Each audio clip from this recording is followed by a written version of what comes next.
We'd love to hear what you have to think about this, what you have to say about this, based on what you think about this. 657-464-7609. Of course, you can email a voice memo from your smartphone to idoubt@dollemore.com. One thing that came up on the last show was a listener wanting us to talk more about Biden's achievements, which is something that we're going to implement and put into practice as the election continues. But Jesse made a point that President Biden needs to also be out there communicating his achievements and doing that work in front of the American people. And I came across a few examples of Democrats who are out there not only talking about Democratic wins in the way that I think Democrats should be, but also talking about Republicans in the way that you should be. And one example here is Minnesota Governor Tim Walz, who... Solid. He's solid. Yes. I mean, just listen to the clip. And you said, basically, there's no such thing as a generic Republican. These guys are weird. Once they start running, their weirdness shows up. What did you mean? Weird I'll stand by that.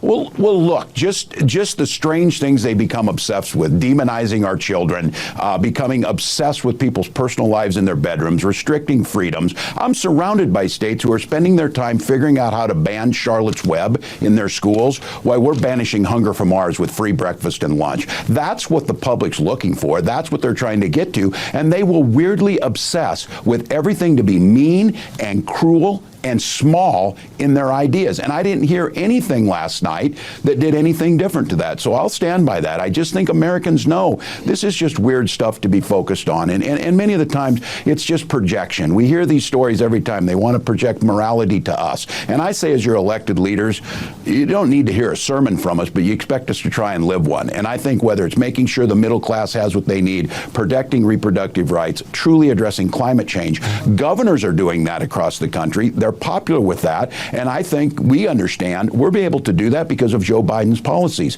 whether it's the Infrastructure Act, CHIPS Act, bringing manufacturing back to America. Those are things people want to hear about, not demonizing some child because of who they are. At the end of the day, Americans are better than that. Governor Tim.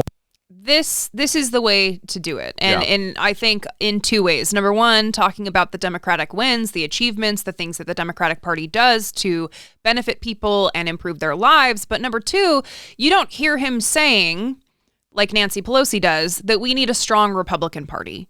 You don't hear him praising Mitch McConnell. You don't hear him talking like that about Republicans, because if you want to win against Republicans, then the focus is on what Democrats are doing and how Republicans stand in the way. And it's not just lying. You're not lying when you say that Republicans are standing in the way. They do stand in the way. Right. And you're not lying if you call them weirdos either, because they're real freaking naughty. Very, very weird. And also, by the way, I want to drill down on those examples you gave. Nancy Pelosi has multiple times said we need a strong Republican Party.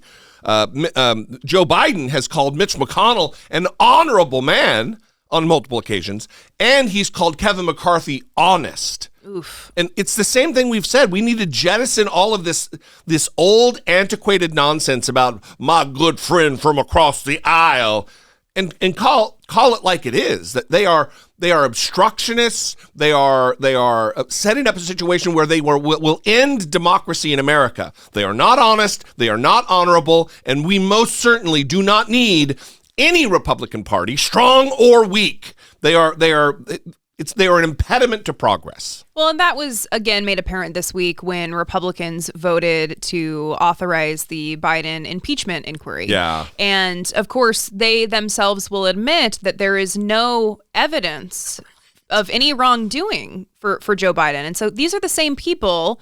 They have no evidence of wrongdoing for Joe Biden. They're the same people who voted against impeaching Donald Trump for actual crimes and violations. Yeah.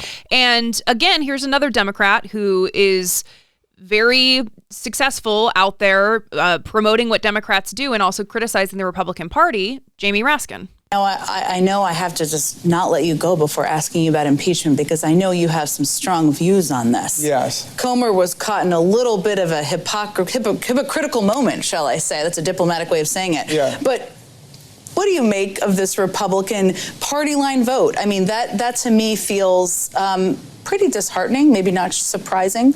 Well, what's amazing to me is that you've got an overwhelming number of people in their caucus who voted against impeaching Donald Trump for inciting a violent insurrection against our own House, against the Congress, against the Vice President. We saw it. There were 150 police officers who were bloodied and wounded and hospitalized from their violent attack in an attempt to overthrow the election and to seize the presidency. They voted no. Now they want to go ahead and launch an impeachment inquiry against Joe Biden for a crime unknown. Nobody can identify what the alleged offense is. I said yesterday on the floor that they call murder mysteries whodunits, because you start with the murder and you try to figure out who did it. This is a what is it? Nobody even knows what the crime is. And we've been at this for 11 months and they can't identify, is it about Ukraine? Is it about an auto loan? You know, nobody can identify with any precision what they're talking about. It tells me that the same forces who wanted to unconstitutionally and unlawfully prevent Biden from taking office after he won the election by more than 7 million votes, 306 to 232 in the Electoral College, are again unlawfully, unconstitutionally, illegitimately trying to bar him from completing his term. Also, Donald Trump can say, well, I might have four indictments against me across the country, 91 criminal charges and 2 impeachments, but this guy is being brought up on impeachment too, so we're even. I mean, that's the whole point of this. It's a sad moment in history. Thank you for making... The way he outlined that is perfect, because that is exactly what they're doing. They're just creating, there's no difference between the two candidates. Joe Biden is being impeached too, when we know the things for which Donald Trump was impeached. Terrible, horrible, asking for using a bargaining chip of military aid to try to get election interference from a foreign leader. And then, of course, the incitement of an insurrection against the country in an attempt to end democracy in America. And then what do we have for Joe Biden? He repaid a loan to his brother. He loved his son. I mean, come on. It is just so nakedly partisan, nakedly hypocritical. And it's all of it is just politics and weaponizing the power they have in the majority in the House, which is why this election coming up is so, so important. Yeah, especially as Donald Trump is now floating that he just has like endless immunity from any of these cases that are against him because he was president. And Jamie Raskin took that on too. To deal with what are very easy legal questions. I mean, when Donald Trump says he has immunity for whatever he does as a former president, you mean he can actually go out and shoot someone on Fifth Avenue and he can't be prosecuted? He can rape people, as we know he might have some predilection to do, and he can't be prosecuted because he's immunized against everything, conspiracy to overthrow the government, steal documents and so on. I mean, it's absurd. The other argument, of course, is double jeopardy, which is even more laughable. The idea that because you go through impeachment and a Senate trial, it would be double jeopardy to try you for things that might interact with or overlap with charges that were brought before.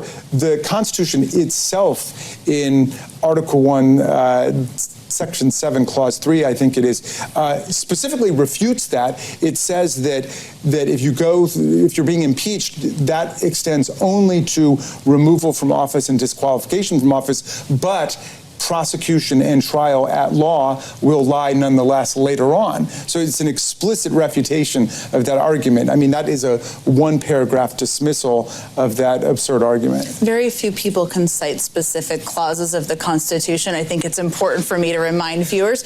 Now,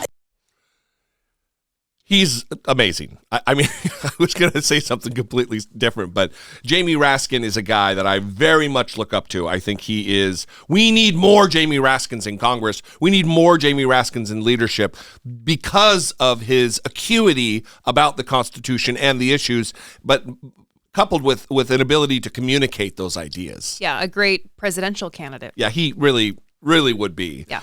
So here's the deal. Republicans, all they're doing, they know they cannot win on the merits of their ideas, so they don't even put forward ideas anymore. What they do is just try to obscure the messaging and try to make a scandal and unethical nonsense out of thin air. We have criticism for Joe Biden when it's necessary.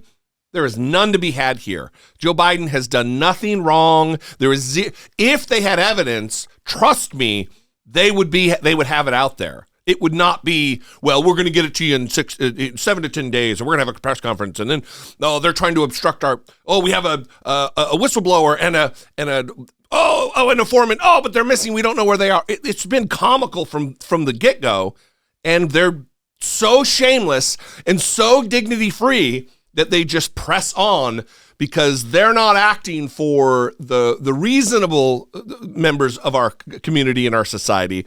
They're acting for the MAGA mob who doesn't care about the truth, does not care about the accuracy of the claims or what the evidence may be. Yes. Ugh. Yep. Anyway, we'd love to know what you think about this. 657-464-7609. Of course, you can email a voice memo from your smartphone to I doubt it at dollemore.com.